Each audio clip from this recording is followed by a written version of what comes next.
बिस्मिल्लाहिर्रहमानिर्रहीम। अस्सलाम वालेकुम डियर स्टूडेंट, कैसे हैं आप? डियर स्टूडेंट, आज की वीडियो में हम सॉल्व करेंगे ईटा 2017 मेडिकल के टेस्ट को। तो आज के वीडियो में हम MCQs हल करने वाले हैं। ईटा मेडिकल 2017 का जो टेस्ट आया था उसमें जितने भी MCQ आए थे, हर एक MCQ को हमने 1 बाय 1 डिस्कस भी करना है। उसके लिए जितने भी टिप्स हो सकते हैं या जितने भी मुमकिन ट्रिक्स हो सकते हैं वो भी हम डिस्कस करेंगे। तो हम फुल डिस्कशन के साथ आज की वीडियो को शुरू करते हैं। तो चलो डियर स्टूडेंट, लेते हैं MCQ नंबर फर्स्ट को।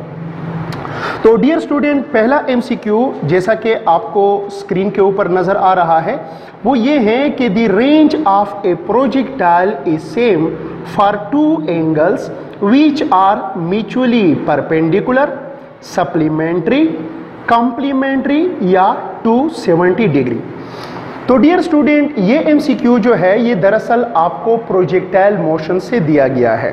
तो डियर स्टूडेंट, आपको पता होना चाहिए कि प्रोजेक्टाइल मोशन में आप लोगों ने इस चीज़ को सीखा होगा कि ये एक थ्योरी है प्रोजेक्टाइल मोशन में कि किसी भी दो प्रोजेक्टाइल का जो रेंज होगा वो किस चीज़ पे डिपेंड करेगा। बल्कि पहले तो हम ये समझने की कोशिश करते हैं कि किसी भी प्रोजेक्टाइल का जो रेंज है वो डिपेंड करता है, उसके लिए जो फार्मूला है वो VI का square sine 2 theta divide by G के बराबर है। तो इससे पता चलता है कि किसी भी प्रोजेक्टाइल का जो रेंज होगा वो प्रोजेक्टाइल की इनिशियल वेलोसिटी और उसकी जो एंगल ऑफ प्रोजेक्शन है इस पे क्या करता है, डिपेंड करता है। लेकिन डियर स्टूडेंट, याद रखें, अगर किसी दो प्रोजेक्टाइल की इनिशियल वेलोसिटी एक जैसी हो तो अब जो डिपेंड होगा वो सिर्फ किसके ऊपर होगा, थीटा के ऊपर होगा। फॉर एग्जाम्पल, हमारे साथ दो प्रोजेक्टाइल है। एक प्रोजेक्टाइल को भी हम 10 मीटर पर सेकेंड के साथ प्रोजेक्ट करते हैं, दूसरे प्रोजेक्टाइल को भी हम 10 मीटर पर सेकेंड के साथ प्रोजेक्ट करते हैं और हम चाहते हैं कि दोनों का रेंज क्या हो, सेम हो।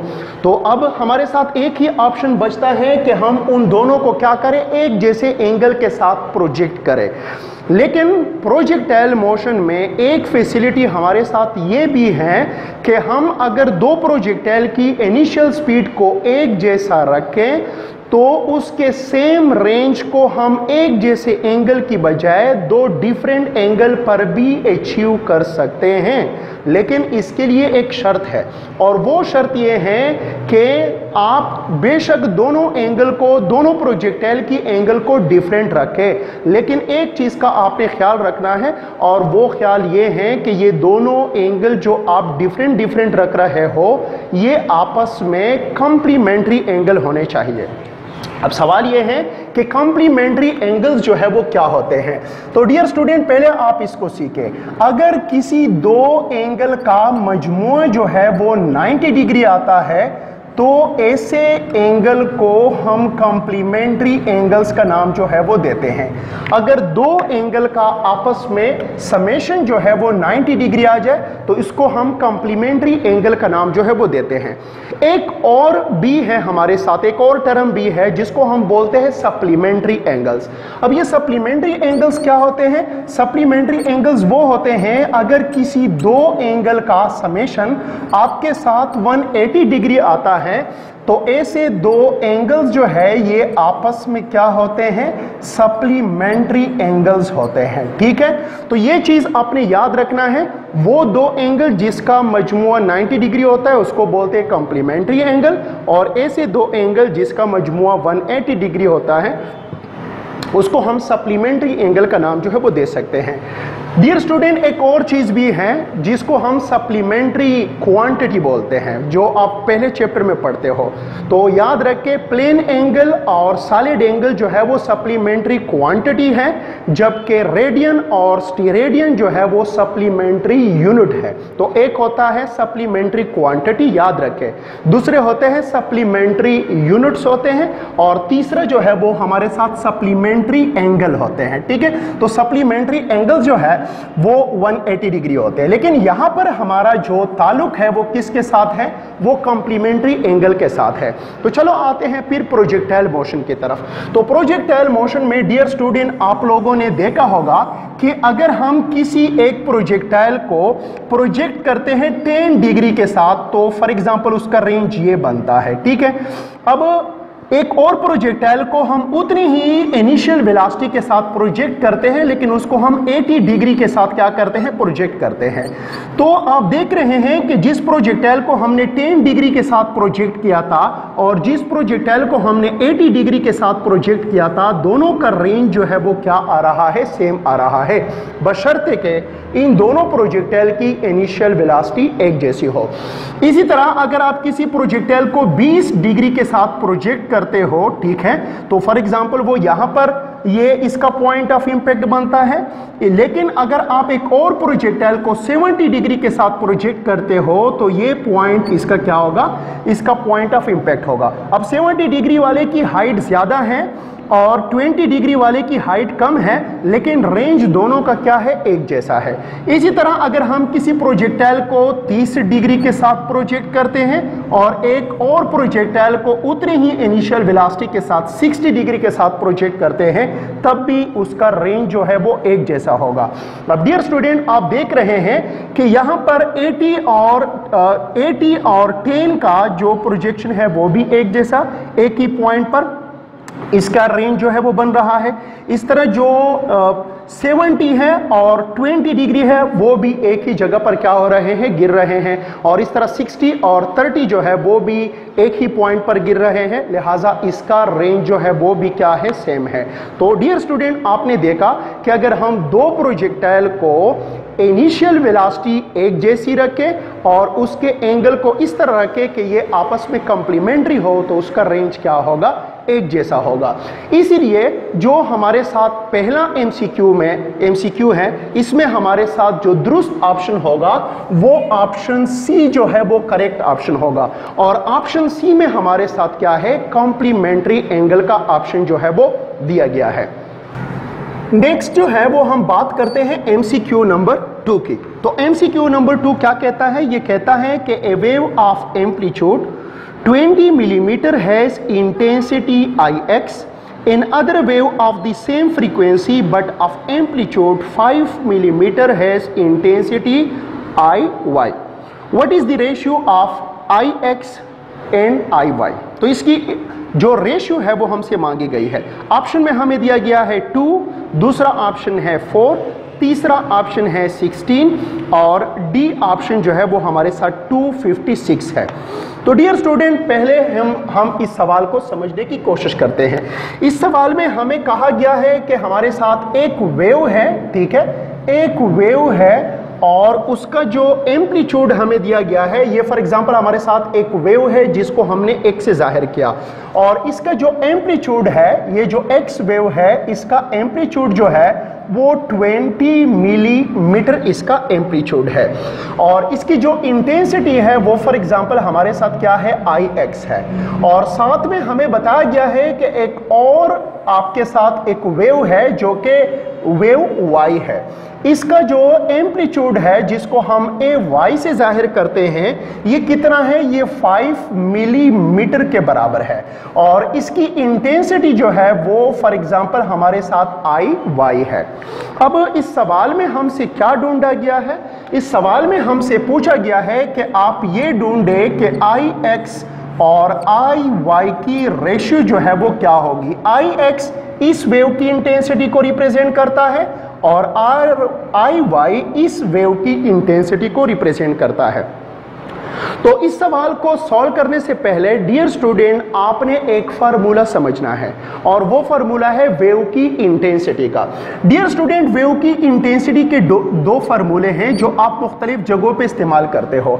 एक फार्मूला तो वेव की इंटेंसिटी की ये है कि energy carried by the wave divide by per unit area and per unit time, इसके बराबर है। मतलब ये क्या है, किसी वेव की जो इंटेंसिटी है ये वो एनर्जी है जो वो per unit area per unit time क्या करता है, कैरी करता है। और एक और फार्मूला भी है इंटेंसिटी का जिसको हम इस तरह लिख सकते हैं कि I is equal to 2 pi square rho V F square into A square.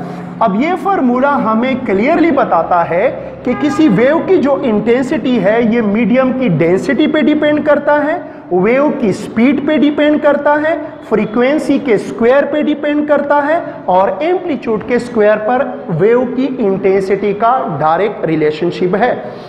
अच्छा, अब एक और बात वो ये है कि इस एमसीक्यू में हमें यह भी बताया गया है कि इन दोनों वेव की जो फ्रीक्वेंसी है वो भी क्या है, सेम है। मतलब हमें बताया गया है कि जो x वेव है उसकी फ्रीक्वेंसी और जो y वेव है उसकी फ्रीक्वेंसी आपस में क्या है, बराबर है। तो दोनों को हम इक्वल जो है वो लेते हैं। अब क्या करते हैं, ये जो इक्वेशन है इसको हम इस वेव के लिए भी लिख देते हैं। तो ये क्या बनेगा, Ix इज इक्वल टू 2 पाई का स्क्वायर रो वी, और चूंकि एफ एक्स बराबर है एफ वाई के और दोनों की जगह पर हम एफ लिख सकते हैं तो इसकी जगह पर अब मैंने एफ स्क्वायर लिखा और ए की जगह पर मैं क्या लिखता हूं, इसकी जगह पर मैं ए एक्स का स्क्वायर लिख देता हूं। तो ये हमारे साथ इंटेंसिटी का फार्मूला बना वेव एक्स के लिए। इस तरह हम इंटेंसिटी का फार्मूला वेव वाई के लिए भी लिखेंगे और वो इस तरह होगा कि 2 pi square rho V F square, इसके लिए भी फ्रीक्वेंसी क्या लिखेंगे क्योंकि एफ वाई बी एफ के बराबर है और ए की जगह पर हम ए वाई के स्क्वायर को लिखेंगे। अब हमसे क्या मांगा गया है, अब हमसे ये रेशियो जो है वो मांगी गई है। अब हम इस रेशियो को क्या करते हैं, अब हम यूं करते हैं कि इस इक्वेशन को लगाते हैं। फॉर एग्जांपल इसको हमने कहा इक्वेशन 1, इसको हमने कहा इक्वेशन 2, तो हम इक्वेशन 1 को लगाएंगे और इक्वेशन 2 पर डिवाइड करेंगे। लेफ्ट को लेफ्ट के नीचे लिखेंगे और राइट को राइट के नीचे लिखेंगे। तो आप देखते जाएं, इसको हम इस तरह लिख सकते हैं कि Ix ये हमारे साथ क्या होगा, 2 पाई का square rho V F square और ये हमारे साथ ए एक्स का स्क्वायर बनेगा। इस तरह दूसरा जो है वो हम यहां पर लिखेंगे, ये क्या होगा आई वाई और इसके नीचे होगा 2 पाई का square rho V F square और ये क्या होगा, ए वाई का स्क्वायर होगा। अब डियर स्टूडेंट ये टर्म और ये टर्म हो जाएंगे कैंसिल आउट। अब हमारे साथ क्या आएगा, हमारे साथ आ जाएगा कि I x divide by I y is equal to a x का square divide by a y का स्क्वायर। अब ए एक्स की कीमत कितना है, 20 मिलीमीटर है, ठीक है। इसका हम क्या करते हैं, इसका हम स्क्वायर ले लेते हैं और यहां पर भी हमारे साथ क्या है, यहां पर हमारे साथ 5 मिलीमीटर है, इसका भी हम क्या कर लेते हैं, स्क्वायर जो है वो ले लेते हैं। अब हम क्या करते हैं, अभी हम इसको इस तरह भी लिख सकते हैं कि I x divide by I y या intensity of the wave x divide by intensity of the wave y, इसको हम इस तरह लिख सकते हैं कि 20 मिलीमीटर मल्टीप्लाइड विद 20 मिलीमीटर और नीचे को हम इस तरह लिखेंगे 5 मिलीमीटर मल्टीप्लाइड विद 5 मिलीमीटर, इस तरह हम लिख सकते हैं। अब ये और ये कैंसिल आउट, इससे आ जाएगा क्या, 4। ये और ये भी कैंसिल आउट, ये हमारे साथ 5 है, इससे हमारे साथ क्या आ जाएगा, 4 आ जाएगा। और अगर हम 4 को 4 के साथ मल्टीप्लाई करें तो हमारे साथ जो जवाब आएगा वो कितना होगा, 16 होगा। तो डियर स्टूडेंट आप देख रहे हैं कि हमारे साथ आई एक्स और आई वाई की रेशियो जो आ रही है वो कितना है, वो हमारे साथ 16 है। इसलिए डियर स्टूडेंट इस दूसरे एमसीक्यू में जो हमारे साथ दुरुस्त ऑप्शन होगा वो हमारे साथ ऑप्शन सी जो है वो करेक्ट होगा। तो दूसरे एमसीक्यू में हमारे साथ सी ऑप्शन जो है वो करेक्ट ऑप्शन है। बात करते हैं एमसीक्यू नंबर 3 की। तो एमसीक्यू नंबर 3 जो है ये हमें क्या कहता है, ये कहता है कि the resistance of a device is design to change with temperature, what is the device. पहला ऑप्शन है a light dependent resistor, B option है a potential divider, C option है ए सेमीकंडक्टर डायोड और डी ऑप्शन जो है वो हमारे साथ क्या है, थर्मिस्टर है।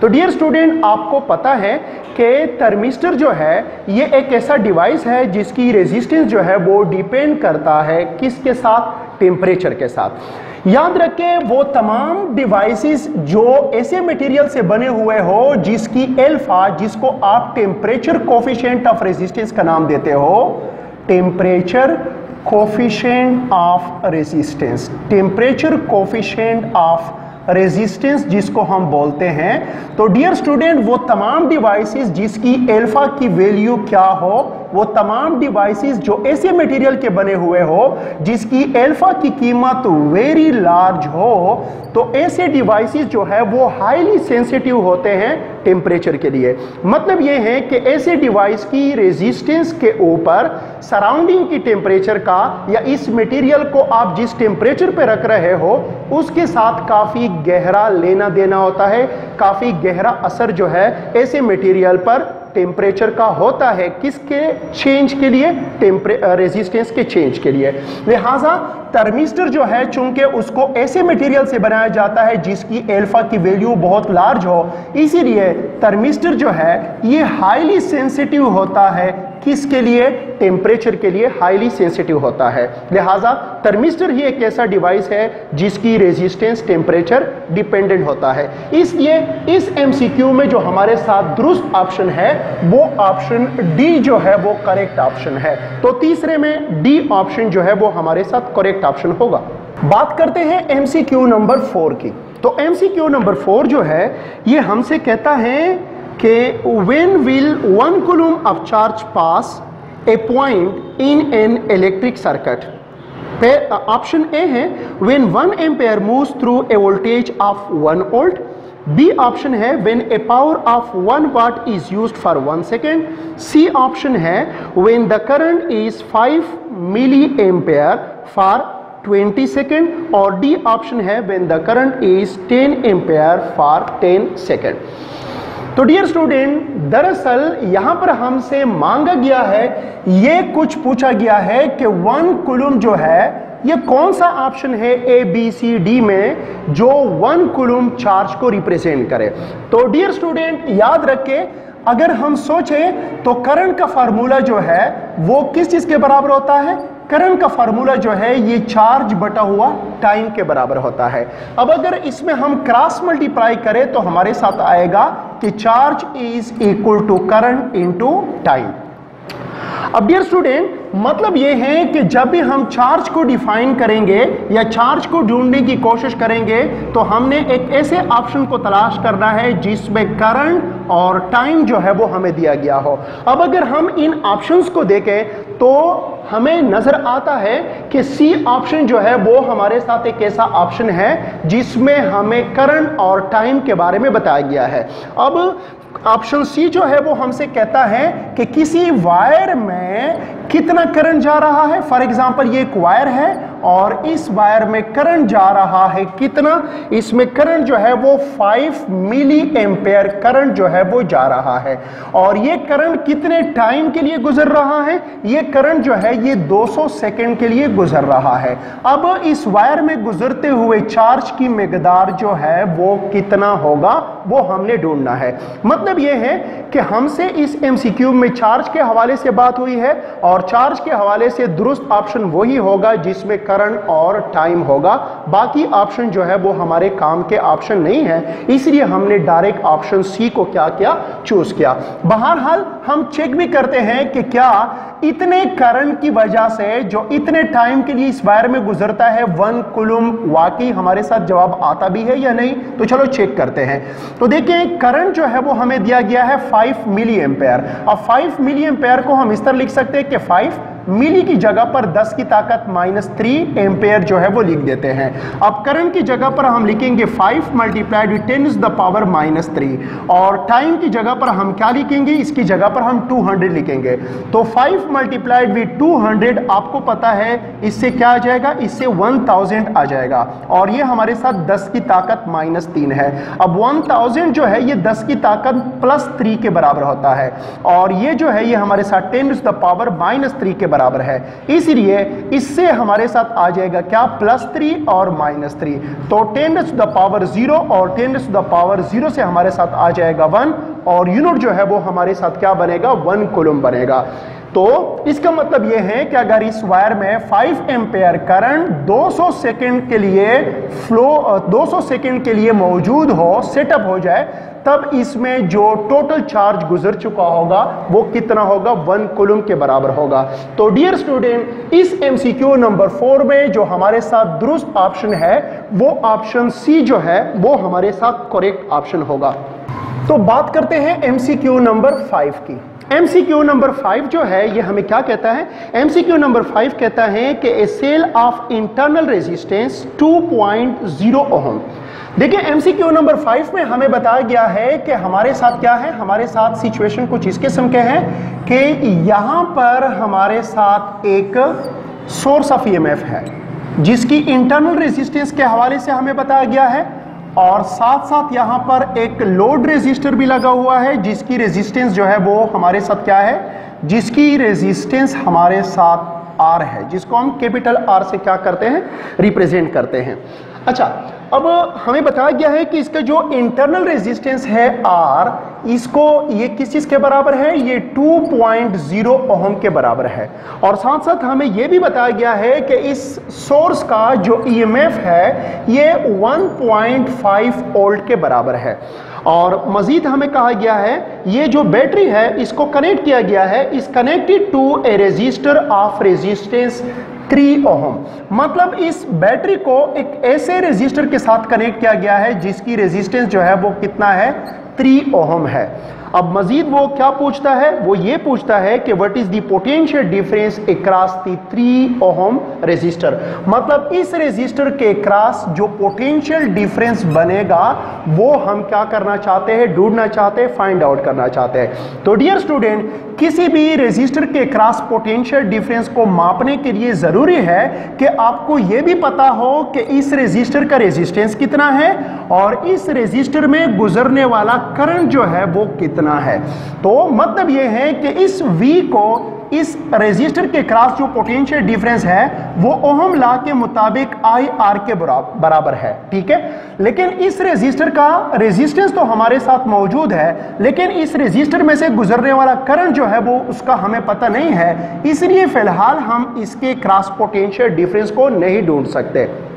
अब पहला काम इस MCQ में हमने ये करना है कि इस करंट को हम ढूंढना चाहेंगे। तो इस करंट को ढूंढने के लिए हम एक रिलेशनशिप इस्तेमाल करते हैं, और वो रिलेशनशिप ये है जिसमें ये स्मॉल r और ये EMF भी यूटिलाइज हो जाएंगे, और वो ये है कि EMF is equal to I into capital R plus small r। अब इस रिलेशन को इस्तेमाल करके सबसे पहले हम करंट की कीमत ढूंढेंगे, और करंट की कीमत को यहां पर लगाकर हम इसके क्रॉस पोटेंशियल डिफरेंस को ढूंढ सकते हैं। अब डियर स्टूडेंट, इस फार्मूले को हम इस तरह भी लिख सकते हैं कि I इज इक्वल टू, अगर हम इसको इधर शिफ्ट करें तो हम लिख सकते हैं कि EMF divide by capital R plus small r, इस तरह भी हम इसको लिख सकते हैं। अब अगर हम इसको लिखना चाहे तो इस तरह भी लिख सकते हैं कि I इज इक्वल टू, तो ये जो EMF है इसको हम किस तरह लिखेंगे, 1.5, और ये जो है इसको हम क्या करते हैं, कैपिटल R की कीमत जो है वो 3 ओम है, और स्मॉल r की कीमत जो है ये 2 ओम के बराबर है। तो यहां पर हम क्या करेंगे, 2 ओम जो है वो हम लिखेंगे। अब इसको हम इस तरह, अच्छा अब इसको हम इस तरह भी लिख सकते हैं कि I इज इक्वल टू, इसको हम इस तरह लिखेंगे कि 1.5, और नीचे जो है वो हमारे साथ क्या होगा, 5 होगा। तो इसको हम इस तरह भी लिख सकते हैं। अब डियर स्टूडेंट, अगर हम इसको इस इशारिया को खत्म करने के लिए ये भी कर सकते हैं कि इस इशारिया को खत्म करें और नीचे जो है वो हम क्या करें, 10 लगा दें। तो इसको हम इस तरह भी लिख सकते हैं, ये हमारे साथ बनेगा 15 और ये हमारे साथ क्या होगा, 50। अब अगर हम इसको मजीद सिंप्लीफाई करें तो इसको हम 3 और इसको हम 10 भी लिख सकते हैं। लिहाजा हमारे पास जो करंट आएगा वो कितना होगा, वो 3 डिवाइड बाई 10 एम्पेयर होगा। फिलहाल इसको हमने इस तरह लिखा। अब हम क्या करते हैं, ये जो करंट की वैल्यू है इसको हम यहां पर इक्वेशन नंबर 1 में पुट करते हैं। तो हमारे साथ आ जाएगा कि V is equal to I की जगह पर 3 डिवाइड बाई 10, और ये जो R है कैपिटल R, कीमत हमारे साथ क्या है, इसकी कीमत जो है वो हमारे साथ 3 जो है वो बन रहा है। तो इसको हम इस तरह भी लिख सकते हैं 3 जो है वो हमारे साथ 9 होता है और नीचे हमारे साथ क्या है 10। तो 9 डिवाइड बाई 10 को हम 0.9 वोल्ट भी लिख सकते हैं। लिहाजा हम कह सकते हैं कि इस बड़े रेजिस्टर या इस लोड रेजिस्टर के अक्रॉस जो पोटेंशियल डिफरेंस होगा वो 0.9 वोल्ट के बराबर होगा। इसलिए हमारे साथ ये जो MCQ नंबर 5 में जो दुरुस्त ऑप्शन होगा वो ऑप्शन सी जो है वो करेक्ट ऑप्शन होगा, जो कि 0.9 वोल्ट के बराबर है।